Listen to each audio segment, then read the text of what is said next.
You have probably heard advice like stop caring about what people think or just be yourself. And sure, that sounds good, but it will fall flat when you encounter someone who pushes your buttons. You know what I'm talking about. They make a little comment, they have an arrogant tone, and this makes you angry and defensive, and maybe you even lash out. Now, it feels like it came out of nowhere, but it didn't. There is a reason certain people or words trigger you. And in this video, I want to show you exactly what's going on beneath those reactions and how to break free from them. Let's start by recognizing the BS narratives. Most of us carry around beliefs we don't even question. These are things we picked up from bad experiences and from years of trying to fit in. For example, if I don't get it perfect, they will reject me. I don't belong here. If people saw the real me, they would walk away. I have to constantly prove myself I'm good enough. These stories were never true, but they have become your default filter, and they color everything: how you speak, how you react, and how you feel after every interaction. That's why even a blank stare or a certain tonality can ruin your day.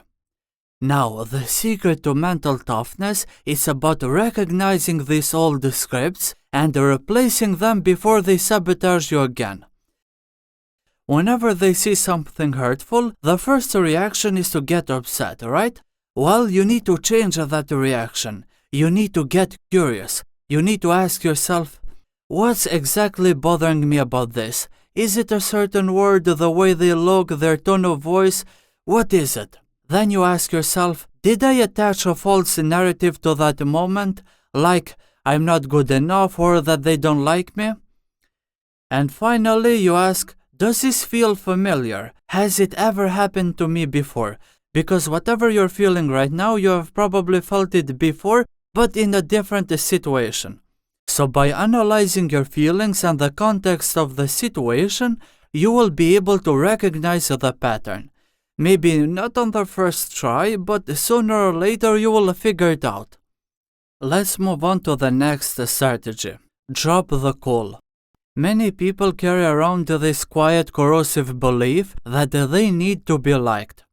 If someone feels uncomfortable around them, they think it's their job to fix it, so they will change their behavior just to keep the peace. They become overly nice and too accommodating. That's a big mistake, because no matter what you do, the drama queens will find something to fight for. And other people don't really respect you if you have no spine. So the next time someone makes a passive-aggressive comment or they get offended by something harmless you said, don't rush into fixing it. I know you will have a strong pull to over-explain or laugh off your real opinion just to make them feel comfortable. Instead, you want to hold your ground, and if they don't like it, it's their problem. You don't have to accept every emotional handoff. You know, it's like someone handing you a burning coal. You can hold it tight and let it scorch your peace of mind, or you can simply drop it off. It's not your job to carry it.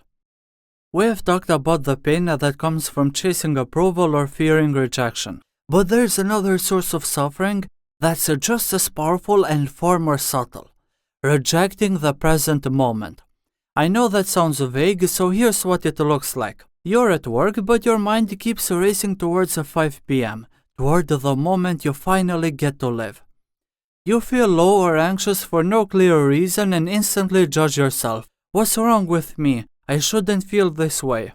Now, how do you stop fighting the present? How do you accept it, even when it's uncomfortable? You start by noticing what you're feeling without immediately reacting to it.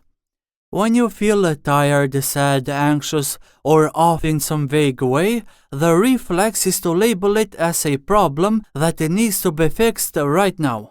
But instead of rushing to solve or suppress it, try to just name it. For example, I am feeling tired right now. I'm feeling anxious. I'm a little overwhelmed. Then turn your attention back to what you're doing. Try to concentrate on the specific activity. The second step is to stop judging yourself. Let's say you're on a diet and suddenly you crave ice cream. The automatic response might be, "What's wrong with me?" or "I have no willpower." Instead, you can just describe the situation. "I'm really craving ice cream right now." That's okay, I don't have to act on it, but I don't have to hate myself for wanting it either. So you need to accept that you will have all sorts of thoughts and emotions. They are a natural part of being human. On the other hand, the more you resist what you're feeling, the more you tell yourself things like, "I shouldn't feel this way," or "this cannot be happening," the worse it's going to get for you. So, when you allow these experiences to just be there without judging them or trying to force them away, something changes. You might still feel uncomfortable or in pain, but it will be way easier to carry.